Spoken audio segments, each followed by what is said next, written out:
Consent calendar, all items are considered routine or implemented earlier council action and may be enacted by one motion.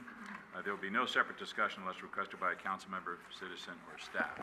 Through the chair, Irene? I'd like to pull 7E, please. 7E. Anything else? Any action on the remainder? Move to approve the rest. Second. Motion is second on the question. All in favor? Aye. Item 7E is adopt a resolution authorizing the extension of the joint use agreement between the City of San Bruno and the San Bruno Park School District through October 15, 2014. Irene? Thank you. I just want to acknowledge, first of all, staff and the subcommittee of the council that worked with the school board subcommittee and staff. This has been going on since the spring of 2013, and I'd like to thank staff and the subcommittee for all the work they've been doing.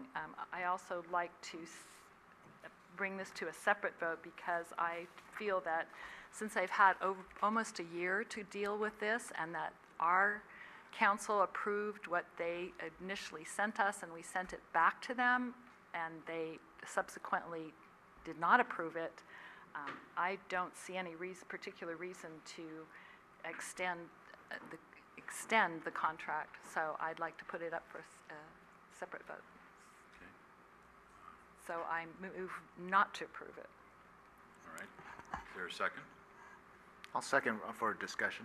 Okay. There's a motion and a second to not approve the resolution, item 10E. Through the chair. Question. I'd like some clarification. What if we don't extend? Just under the same guidelines?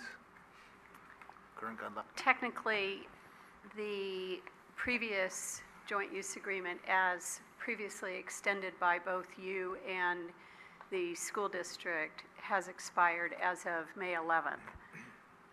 The city has continued, in the interests of the community service that it provides, to continue. We have continued to maintain school district fields on the same basis and at the same levels as were envisioned under the previous joint use agreement. So technically, an action to not extend the effective date of the previously existing joint use agreement would call into question the actions that you would like us to take. We would seek your direction as to the continued operation of field maintenance activities. Otherwise, there would be no immediate effect that, well, and I guess it would call into question then we would need to speak separately to the school district to evaluate what would be the arrangement by which we would use school district facilities for other programs. I'm going to ask members of the subcommittee to comment also so I can make a decision here. Sure. So Councilmember Salazar and myself were on the subcommittee, and I appreciate your comments. This was, as you know, it was not passed by a 3-2 vote.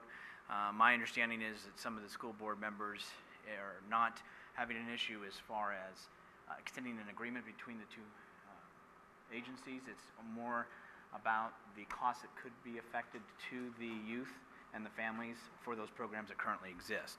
I think that's part of some of their concern, and they do have a few others. To me, they've asked for a short extension.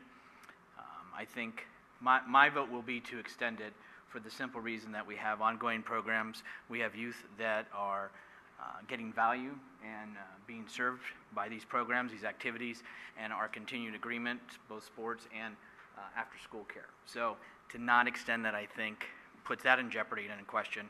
And to me, for the greater good, for the community, I think the city and the school board subcommittees can get back together, which we are going to, bring it back to the council in a reasonable time and to the school board and make sure that we get it passed. Anything, Michael? No, I agree with everything that the Vice Mayor just said. I think it is important to keep the programs rolling. It's unfortunate that it wasn't passed because there was a lot of time and effort put in by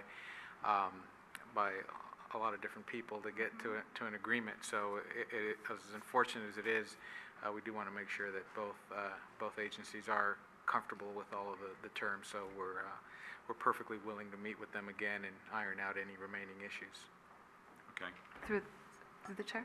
Thank you. And I agree, too, that we should not put the programs in jeopardy, but I'm just disappointed in the school board. They opened up, I want to say, a can of worms a whole year ago. They said, we're not happy with what we're doing. We're changing our policy. Let's change this.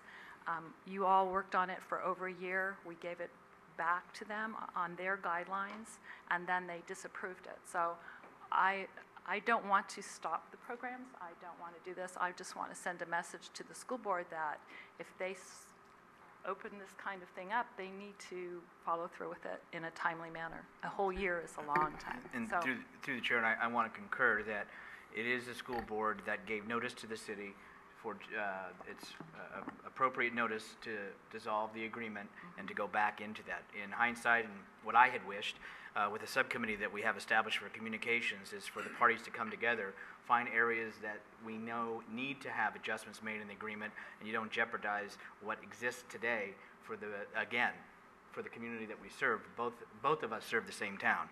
So I wish they had had that come forward, but that was the action that was taken, and that's how we're here. And I do agree it has taken quite a while.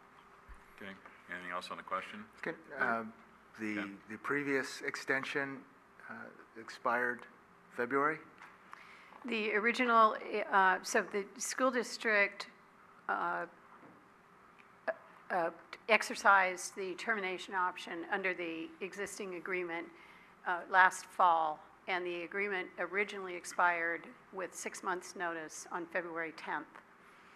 This body, your city council as well as the school board, subsequently extended through May 10th, a period of an additional 90 days in order to allow time to complete negotiations of a successor agreement.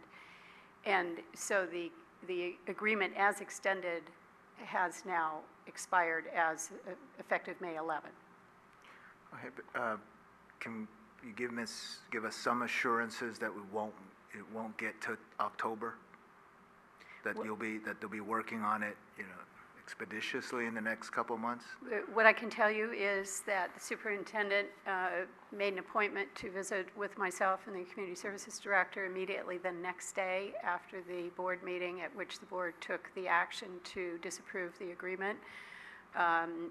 He expressed obviously the staff's position as well as the board's position that we get right back at work to try and resolve the various issues that were expressed by board members in that discussion.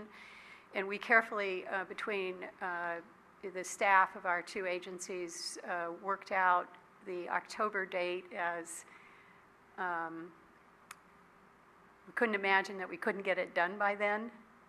So we carefully considered the fact that summer and canceled meetings and that type of thing may create a little bit of timeline to regroup. But as the Vice Mayor has indicated, we are aggressively working right now to get a meeting scheduled between the subcommittee of the city and the subcommittee of the school board, and we look at that as a very positive first step in getting this thing back on track. So based on what I know right now, there should be no reason why this can't be done by October. Okay. And on our end, I give you the commitment that summer is upon us for the school district, and obviously there may be vacations, but that we can meet. There will be no October surprise. We will get it done before. My goal would be to have it done and to us before school starts. Okay, there is a motion and a second to disapprove the adoption of the resolution. All in favor? Aye. Opposed? Nay. No. No. Okay, resolution adopts. No? Yes? I would recommend somebody making a motion to approve. Move the to approve. resolution. Second. Motion is second to approve the resolution for adoption. All in favor? Aye. Aye. Opposed? No? Now,